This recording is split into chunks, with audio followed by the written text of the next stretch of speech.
Hello, everyone, and welcome to the first annual Wellness Summit. My name is Enolia Fodi, and I'm here with my partner and fellow sponsor, Christina. Hi, my name is Christina Acona, and I'm so happy to be here with all of you today. We're really excited to hear your speeches, and we wanted to take the time to tell you a little bit about our companies just to welcome you and know that what is sponsoring you. So, I also represent Expressions of Humanity, and as the CEO and co founder of Expressions of Humanity, what we do is we provide humanitarian aid to certain situations and individual when the time comes and they're in need. So at this time, when there's not an emergency going on, we also help individuals or young children go to school. And right now, we're focused in Peru. So as you contributed to registering for this function, a part of your registration will be going to Expressions of Humanity. So on behalf of Expressions of Humanity Foundation, we thank you. And also, as the founder and CEO of Enolia LLC, from that perspective, it was so important to give you voice. To give you voice is to give a gift to humanity. Many times we wonder about how can we contribute to humanity. This is how we contribute. We share our stories, we tell our stories, and we listen so that we can glean that which is the lesson learned from others to come to fruition and make our situation or our tools or our toolkit even better. So we thank you for being here and we welcome you, and you'll hear a few words from Christina. Thank you so much, Enolia, and thank you so much for all of you, as I said, for joining us.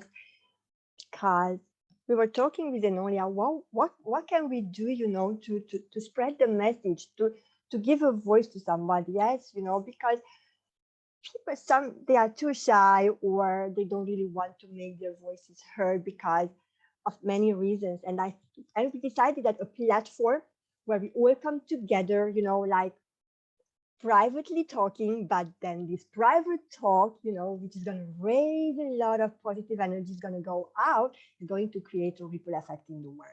And I'm sure that each and one of you has a powerful and strong message to share. It's about good health, about well-being, about how we can be ourselves in this society, how we can return to ourselves and be healthy and giving well-being and abundance, right? How we can recognize who we really truly are. And I'm sure that your message is going to express just that. So we are looking forward to hear your messages, to make your beautiful voices heard, uh, and Ulia is going to introduce you. You are going to have your wonderful speech, and then I'm going to make a summary, like a Q&A. We are going to summarize and then take it from there. If you have any questions in the meantime, please feel free to ask. And yeah, thank you.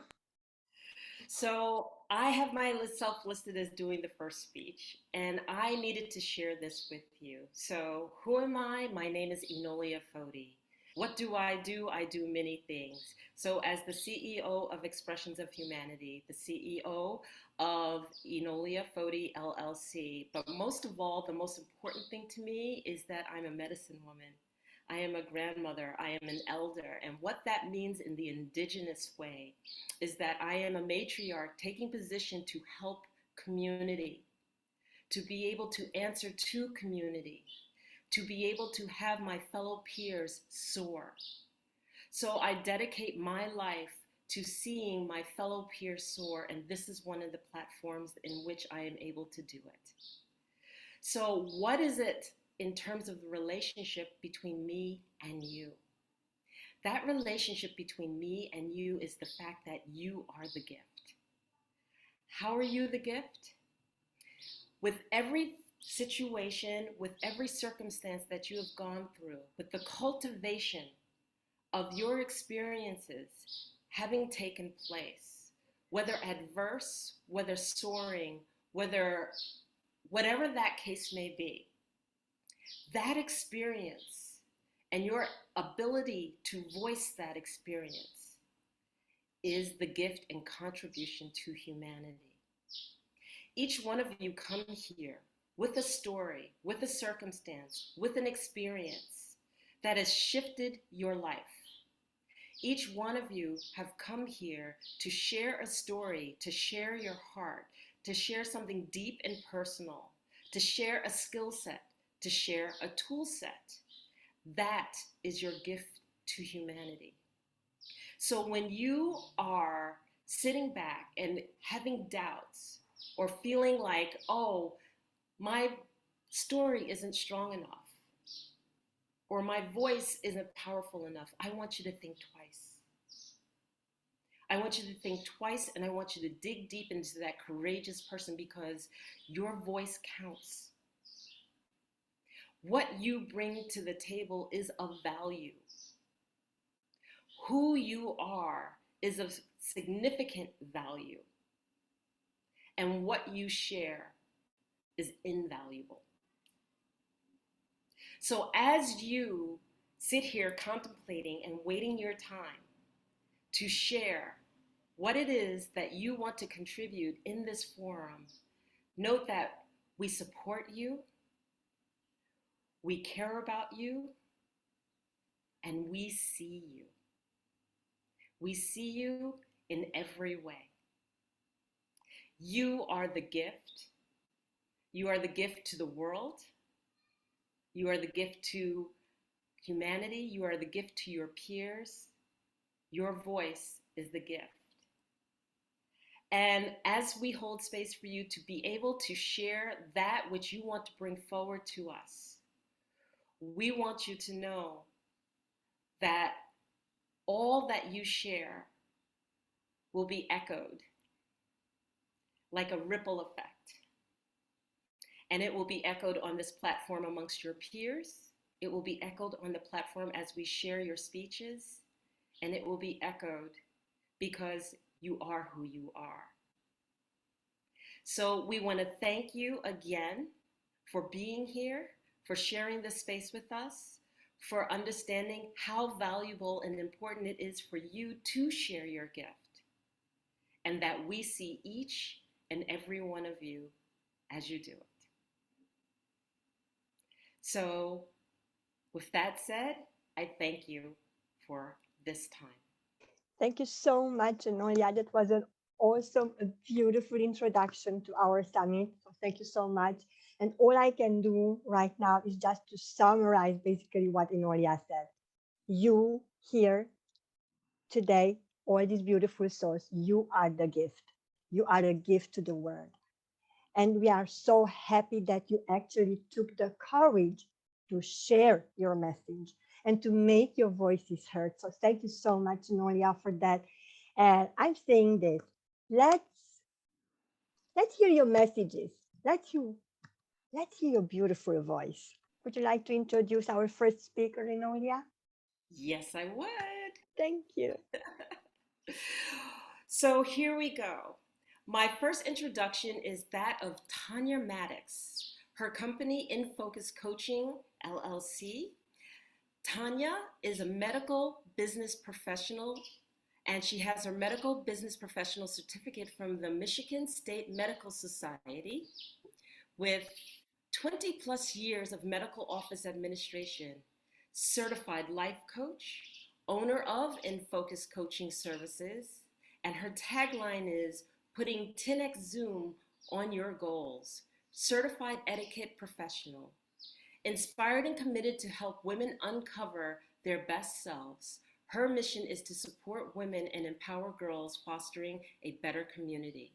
Panelist speaker, WEF Bangalore, in India on domestic violence awareness, EOTO organization on the topic of social etiquette, social and author of Young Adult 101, second edition, a resource handbook. We welcome Tanya Maddox to the platform. Tanya? Thank you so much, Enolia. And thank all of you for being present here today. I want to talk to you about creating your success environment. You might ask, what does a success environment have to do with wellness? Well, I'll share with you. Your environment can have effect on your stress level, your physical health, and your mental well-being. Just like a gardener assesses his soil or her soil to see what she needs or he needs to plant. That's what we need to do. We need to audit audit, analyze, and attend. The gardener looks at what the soil has. The gardener analyzes the soil. Is it sandy? Are there rocks? In our lives, are there relationships that drain us, that feel like quicksand, that pull us down? Are there relationships and interactions that are abrasive, like the rocks? We need to declutter that information, declutter that space. It may be a friend, it may be a relative. And I know we can't change who we have as relatives, but to protect your peace and to have a successful environment, be that success in your family relationships, your intimate relationships, or your work environment, you need to create the space and have the people surrounding you that are more beneficial for you and your emotional wellness. So analyze. Take an audit first. Let's start with our self-talk. What do you say to yourself? Do you speak kindly to yourself? Or do you notice that you have more negative than kind words? Take note of that. Reframe those statements. Add positive statements, affirmations, such as I am worthy, I am intelligent, I am a person of action. I do what I need to do when I need to do it. Those types of messages empower, and use those to take up the space that was once held by the negative self-talk. Analyze your environment. Who do you surround yourself with? What are the conversations like? If they are not agreeable with your ideas and your goals and plans, if they don't support you, then you may need to distance yourself. Alice Walker, a famous author, stated, no person is your friend who demands your silence or denies your opportunity to grow. It's okay. Take care of yourself. This is your space. This is your heart. You need to protect yourself. You need to protect your environment. And when I mention success, that's success in life, success in your well-being and your emotional well-being. Do what you need to do to take care of you. And then attend. That means pay careful attention to and take special care of yourself and your emotional well-being. Add your affirmations. Also, add music that is healing. Add pictures and images. When you create your vision board, use those images that feed your soul and give you life. Those are the things that you add to your environment to create a success environment so you can have successful relationships, so you can have a successful relationship with yourself. Your own voice is the most loud and powerful. Definitely audit your self-talk and make it more beautiful and more kind to yourself. And surround yourself with people who are balcony people, people who will cheer for you and encourage you in what it is that you want to do. And then participate in activities that fill your soul. That is how you create your success environment. That is how you are able to grow and thrive. I hope you do. Thank you.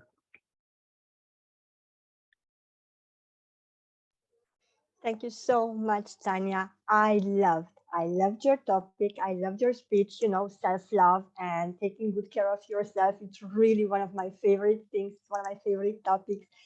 I loved what you said about English, auditing and analyzing yourself and audit your self-talk. It's really important. So thank you, Tanya, about sharing that. Taking good care of yourself and paying good attention to your relationship, it's again something very important. So thank you for sharing that again, because sometimes we don't really pay attention to ourselves. We pay more attention to our environment, and it should be the other way around. And I say this, being loving yourself, it's not selfish, okay? It's essential. It's very, very important. So thank you for a beautiful message shared, Tanya. It's going to go out and it's going to have a ripple effect. So thank you. I loved it. And Nolia, Thank you so much. And yes, it was absolutely fabulous. So thank you, Tanya. Next, we have, and I'd like to introduce Mary Bolingbroke. Mary is an osteopath.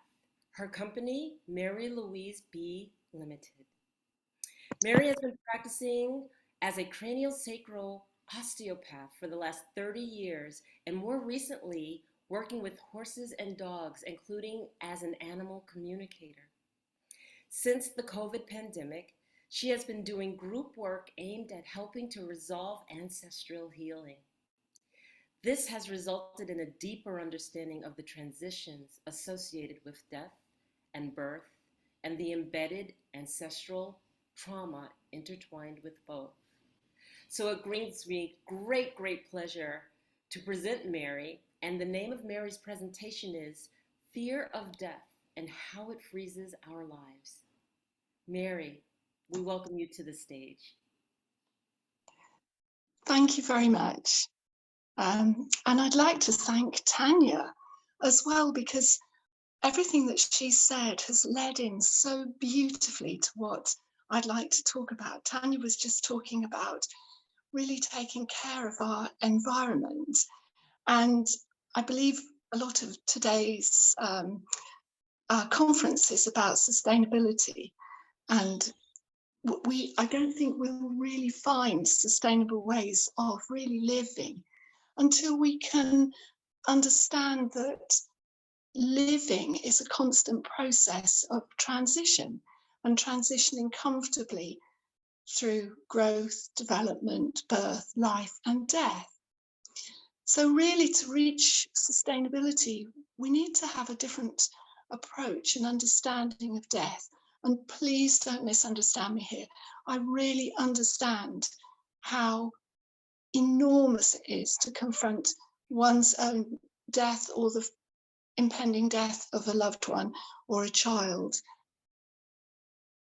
That is not in doubt, but I just want to help us look at why we have such a fearful relationship with death and how that influences the way we live. So death is, as far as we're concerned, inevitable, non-negotiable, and final. It can't be undone. And our egos are very afraid of anything that can't be negotiated with. So our egos are very afraid of death. And in fact, they're so afraid of death that we simply deny it. Our ego denies it and pretends it's not going to happen, and it won't happen. And the next stage after denial is projection. So we project our fear of death outwards. And then what we do is we can see that there's death around us. We can see that other people die. We can see that forests are on fire. We can see that ice caps are melting. We can see that we're in the midst of a global pandemic. But this strategy of denial and projection means that we see it out there, and there's a part of us deep inside that says, yes, I can see it happening, but it won't happen to me. So that's the first ego strategy, denial and projection. But then to make doubly sure that we're not going to be defeated by death, is for our egos to equate death with change and loss. Well, all transitions involve change and loss, don't they? You know, every time we transition from one part of our lives to another, we lose that old way of being. But what our ego says is, be very afraid of anything that might involve change or transition or loss. Now, this sets up a fear. We become concerned or worried or afraid about choices or life decisions or behaviors, and that can affect us way, way before our actual death is even on the horizon. But what happens is that because we've started to feel anxious or worried about change or loss, we can approach changes, for example, getting a new job, or even positive change like getting married or going abroad or revealing the truth to someone. We think, oh no, this is going to cause a change. And that causes the ego to set up a feeling of fear, and that causes us to freeze. Fear is a very primitive feeling, and we have 3 defense strategies for that: freeze, fight, or flight. And freeze is the best one that we choose. We think it's the best one. And this means that we start to avoid change. And this, I'm not just talking about avoiding change in our own lives. We might hold on to a relationship that's past its sell-by date, but we avoid change. And as I say, we're not just doing that in our private lives. We can see that happening in a societal way and a global way. So rather than allow a banking structure, for example, to collapse and reform, we tend to put it on special measures and keep it going. And unhealthy education systems, we kind of let them limp on in life support measures, really. And political ideologies, we do the same. You know, rather than let it reach a natural ending, we'd much rather hold back and keep it going, keep it limping along, rather than really face that big transition and letting it go and a new system take its place. Now, as a tribe, human beings used to really know how to sit with death and growth and change and transition. So, for example, sitting with a dying friend or parent or child, we knew how to sit and soften into those final hours. We knew how to ease the pain and soothe the wound, and we knew how to quieten the fears. And we used to know the songs to sing to the ancestors to get them ready to bring that person back to spirit. And we used to know that everything that can change, any living thing, any structure that can change, we used to know and embrace that it would go through transitions and transformations. And if they didn't, life wouldn't work, would it? You know, if things just grew and never transformed, we'd have huge acorns and no oak trees. So we used to be much, much more welcoming in our hearts of these big transitions. And something has happened. We've become less able to sit comfortably with the dying. We've become less comfortable with transition. In fact, what we seem to do instead is try and numb ourselves or anesthetize ourselves. And we do that, we medicalize things, don't we? You know, instead of really welcoming in the birth of a baby, for example, with open hearts and minds, we become fearful. And fear, as you're trying to deliver a baby, can often mean that there's a medicalization of the process. I'm not saying that there's always the possibility of a perfectly natural birth. There isn't, but we don't need to over-medicalize it, because we don't need to begin the process of the delivery with fear. And we have over-medicalized dying processes as well. And we don't need to do that if we didn't have so much fear and reluctance. So what happened? What changed? What brought us to this place in our current lives and societies? Because actually, right now, this minute, that we're going through some huge transitions, aren't we, globally and as a society, in ourselves and in our communities. So how can we approach these changes without fear and denial and projection, without us shutting our eyes and feeling that freeze of inertia? Well, we do it by remembering that there's two parts of us. There's our ego part, which is afraid of death. And there's another part of us which does deny death. It's true, but it denies death because it knows that death simply doesn't exist. There's a part of us that lives in our flesh body, but continues after our flesh body dies. And it's that part of us, we might call it our spirit, we might call it our soul, we might call it our divine consciousness, but whatever we call it, it's a part of all of us. It exists in every single one of us. And it's love. It's a pure love. And if we can remember that, and that's the clue, remember, if we can just simply remember that that exists in us and in everyone else, if we can feel that perfect, beautiful, pristine part, we remember it not just for ourselves, but we begin to remember it for everybody else, because that part is one part of a collective. It's one part of wholeness. That part in us is like a fragment of a hologram. And as soon as we start remembering it, fear starts to melt away. We end our fear of transformation. So let's remember our true nature. It won't stop our flesh body dying, but because it won't stop babies being born.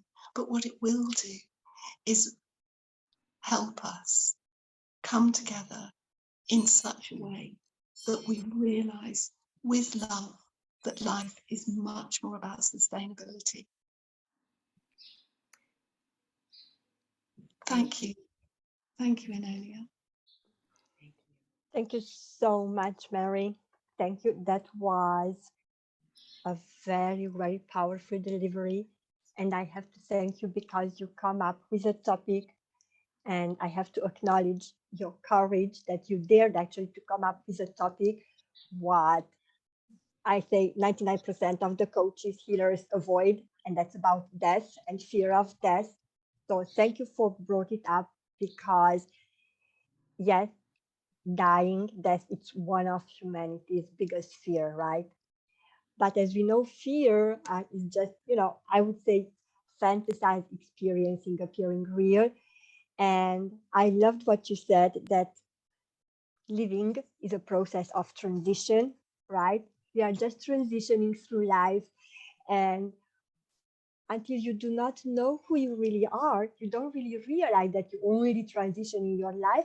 You live your life, in struggle and fear. You think that you are immortal, right? And I love what you said, because people live their lives thinking that they are immortal. They take everything for granted. Oh, I'm going to live forever. I'm not going to do that. I'm not going to pay attention to myself, right? Why should I be afraid of death if I'm trying not to think about it? So I'm just ignoring it, because on the moment when they think about it, right, then fear kicks in. And I love the way that you said that ego is afraid of death. That's true. And there is that part of you which is not afraid because it knows that death doesn't exist and that's your spirit. So, in a way, the thinking of human beings that they are immortal, it's valid, it's true, because they are, but they have to realize that, we are just transitioning. And I love your delivery. Thank you so much, Mary, for sharing that. It's it's Thank amazing. you. We need more people like you who actually dare to talk about, about death and about transitioning and about ancestors. Yes, when we die, okay, so when we, you know, say, okay, this human body, it doesn't serve us anymore, right? The spirit says, okay, I'm just gonna transcend. The ancestors are there, but we forgot. And Enolia is good in this one because she can talk about the ancestors and being there and holding the space for you and everybody around you. People call them ghosts, right? They are not ghosts, come on. So thank you so much, Mary. Thank you. Thank you so much for giving me the opportunity to speak. Thank you. I'm really grateful to you. Bless you. Bless all of you. Thank you. Oh, great And pleasure. blessings to you, and may your work continue, and may we hold you up. Excited. And I'd like to introduce our next speaker. Our next speaker is Nicholas Barnes, and Nicholas is a NLP therapist, and his company, the Mental Health Warriors. A former Army veteran that was severely disabled in a powered wheelchair and suffered severe PTSD, which overcame it as through NLP and by completely transforming my whole mindset by becoming a mental health warrior to help others suffering from the stress of physical pain. We welcome Nicholas Barnes to the floor. I'm really excited about this because Nicholas, my father fought in World War II. He had PTSD and it wasn't identified as that. And I remember nights as a little girl holding his hand while he had every light on in the house. And as he told me the stories of what hurt him and how he had to navigate through war. So I thank you especially for being here to share the story and to balancing out with your male energy. We needed you here. So thank you. And Nicholas's presentation is The Angel and the Soldier. Hello, good afternoon, everybody, and thank you for allowing me to come here to speak today. Full respect to your father for his service in World War II. Thank you, ladies, for your speeches. It means the world to hear everything that you said, so I like it very much. Yeah, so imagine a young lad from the age of 5 wanted to serve his country. He had a vision of being a leader of some sort. And then he left school, he enlisted, he was let in, he's feeling proud of his time of joining the army and, and his family were proud. He came from a military family. And imagine how respected he was by his friends, his peers and everyone, all his dreams came true. Then imagine him coming home after serving abroad, severely injured. Not only that, he was feeling those emotions of his physical pain, but he was facing another battle, a battle with severe PTSD. It wasn't easy, but he was still here. He never gave up. Then imagine him facing many health issues after a few years later, being diagnosed with, say, diabetes, high cholesterol, underactive thyroid. He had lots of feelings of unwellness in his times. he was feeling low at his times, but he never gave up. And then imagine him with his wife, being married for 16 years. And then in 2017, she was diagnosed with womb cancer. And then in 2020, he watched her pass away to the end. And it wasn't easy for him. He was feeling very low at his point. Imagine him feeling like he wanted to give up. And at the very one point, he almost, and then he said to himself, I need to sort myself out here. I need to get a grip.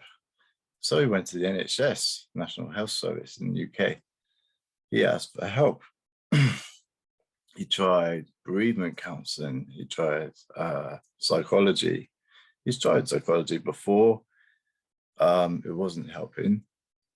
Then one day he prayed to God, and God gave him a miracle. The miracle happened. An angel came into his life. And this angel was an NLP practitioner and a holistic health coach. And they had a long conversation, talking about his health, what happened to him in his service, and what happened with his wife.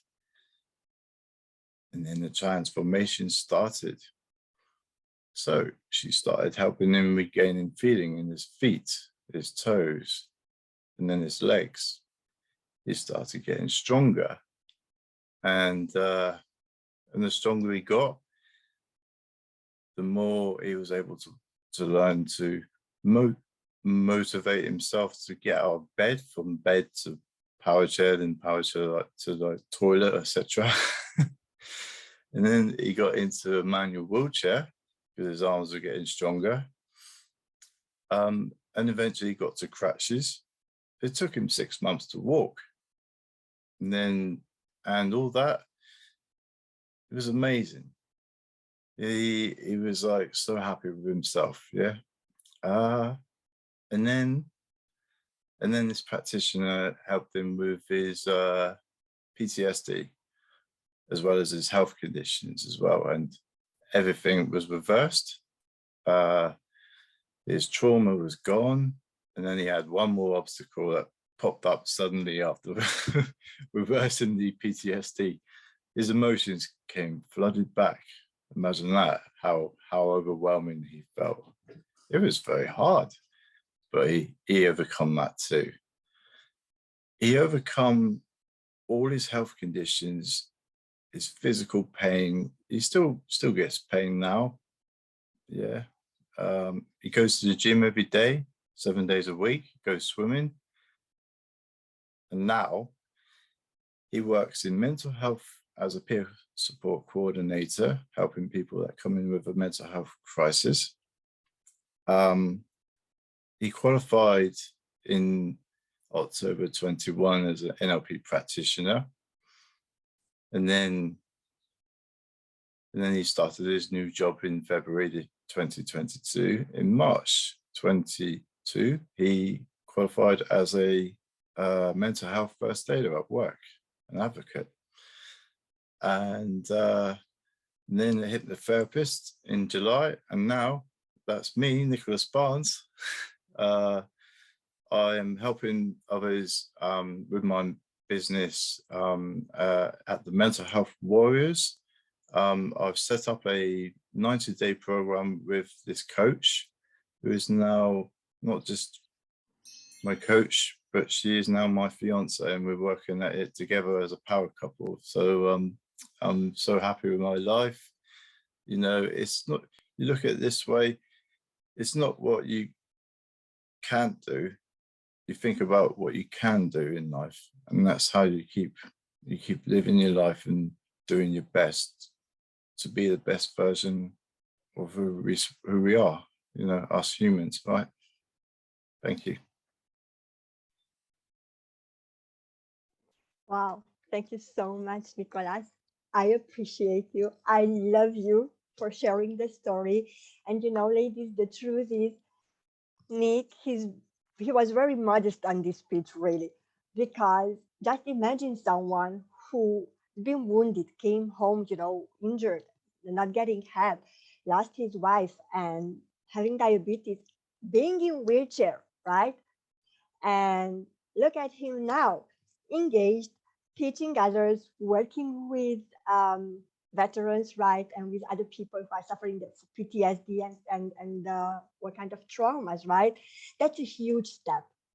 That takes a lot of willpower. And yes, I admit you have an angel. I know your angel, and she's truly an angel. And what I can say is that I really, really admire you. And I would love your message to go out there and reach people who are in the situation where you were by then. And they look at you and they see, look, Nicholas made it. I can make it too. And that's I love about it. So Nick, never give up. I'm always behind you, always, always, and you know that. I'm Yeah, always thank you. there. So just ladies, I don't know. You know what I'm saying? Just give him a round of applause because he really deserves it. He's the only gentleman here sharing his story, and I mean that's wonderful. Thank you. So thank you, Nick.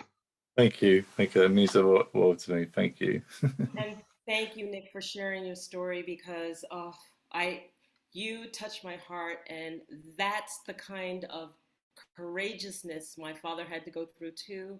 That's the kind of courageousness, and you are the hero, and we just applaud you because nobody understands that pain except those who've experienced it. And I applaud you most of all for shedding it.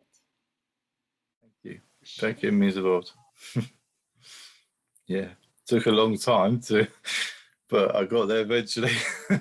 Yeah, yeah. It's about meeting the right people, isn't it, in your life, And once you do, your life completely can change, just within the click of a finger, right?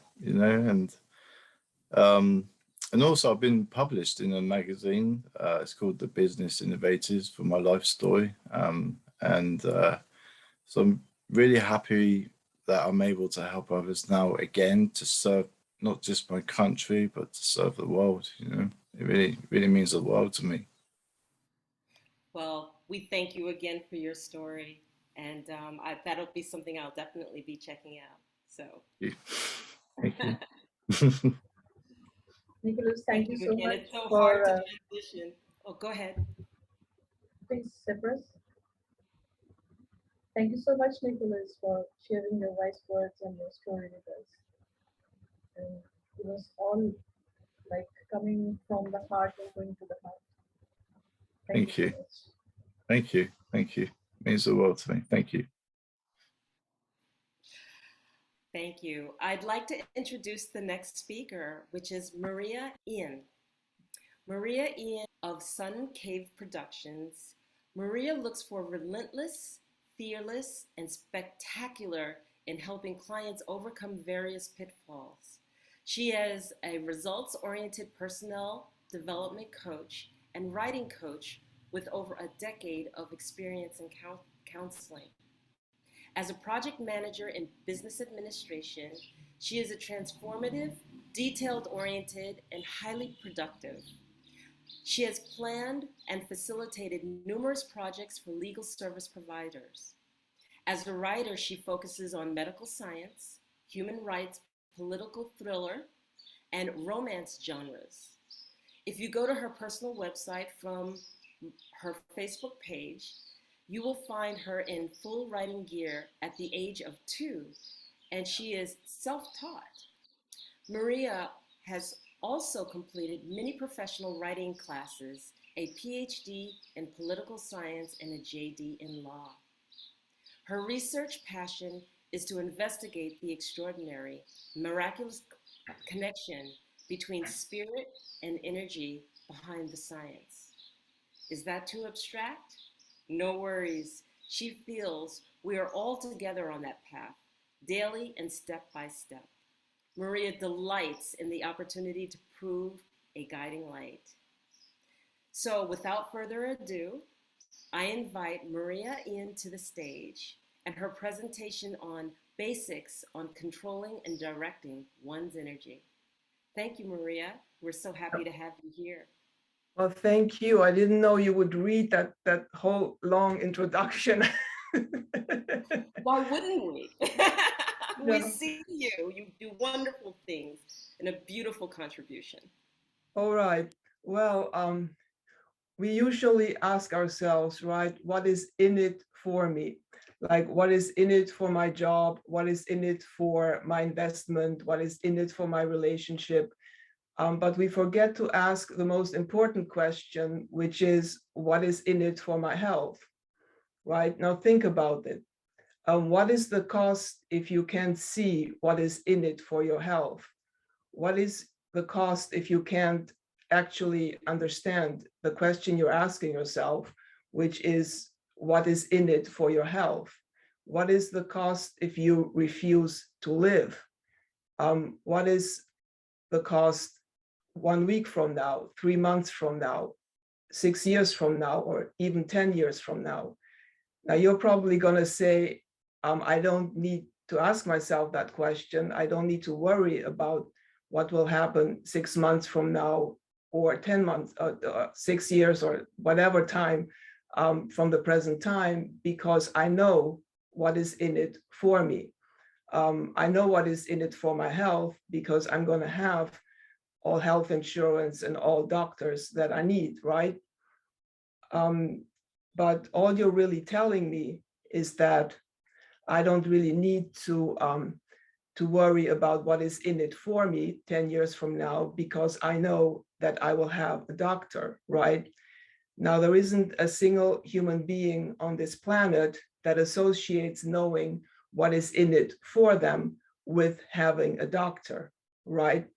So I want to introduce just a short 3-step early morning plan, which I think can be very helpful to get ourselves out of the zone of being controlled by the thinking pattern of what is in it for me, right? So the first thing that I found very useful to do is to keep 12 hours of fasting every day between dinner and breakfast. So to not eat anything for 12 hours.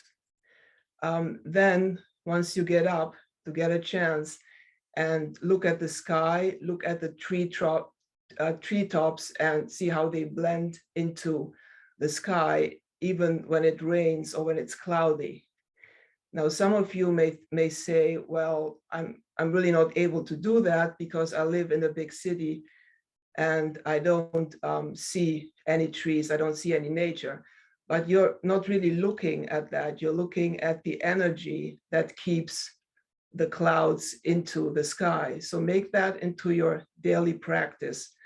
You're not looking, you don't see the rain, you don't see the clouds, you see the energy that keeps up the sky.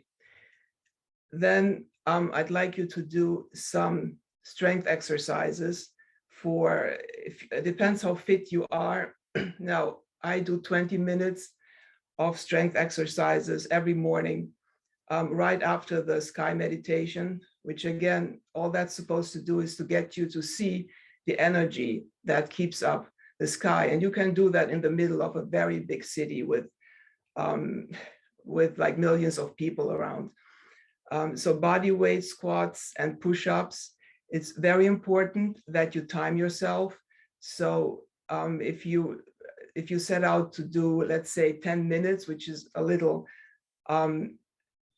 time yourself in maybe 10-second increments, 1 minute increments, I'm sorry, like maybe 15 seconds, then 15 seconds break, and make sure you do the same number of reps within the same time period and build up from there. After that, if you have a practice of meditating, no matter how simple it is, it doesn't have to be anything terribly complex. Just be in the moment. And what is the first thought that comes to you? hold on to that thought. And then we're going to move on to some basics on how to control and direct your energy. So for that, that's going to be a little bit more extensive, and I wasn't sure what the format of this was going to be. So I wanted to say at this point, well, if you want to know more details, you can contact me at mariaianauthor@gmail.com. But I'm going to leave it at that because I don't want to get into the directing and controlling your energy during the day, because that's going to be different for every person. And it's going to can get a little too involved. So okay, so that was for what I was going to say. Yeah. Thank you so much, Maria. I'm really happy that you made it and right here and you talked about energy. And I so much resonate with you. And I love what you're saying, looking at the sky and drawing energy. I love to call it life force energy. Okay. It's coming from there, that life force energy. And that's what keeps us really going. That's who we really are. We Yes. are energy. We are energy. And I love that you brought that. And I love the fact that you've been talking about meditation. It doesn't matter how long or short. Just be in the moment. Because the truth is that nowadays people, they are not living in the moment, right? Yes. They are all over the place, in the past, in the future, this morning, this evening, what's going to happen tomorrow, but never or rarely in the moment. So Yeah. thank you for that gentle reminder of sitting quiet in the meditation and being in the moment. And Yeah. when you are in the moment, then you will be able to channel Yes. that life force energy, okay? And then you will be able, to reconnect with the source. Yes. You're part of it. You are it. Yes. That's the Yeah. moment when you find the I am, right? You got it. Yeah. Thank you. Great. Thank you very much, Maria, for All right. sharing. I loved it. Thank you. Thanks. Appreciate it. Thank you so much, Maria. We are grateful for having you here on this platform, and thank you for that wonderful presentation. Thank you.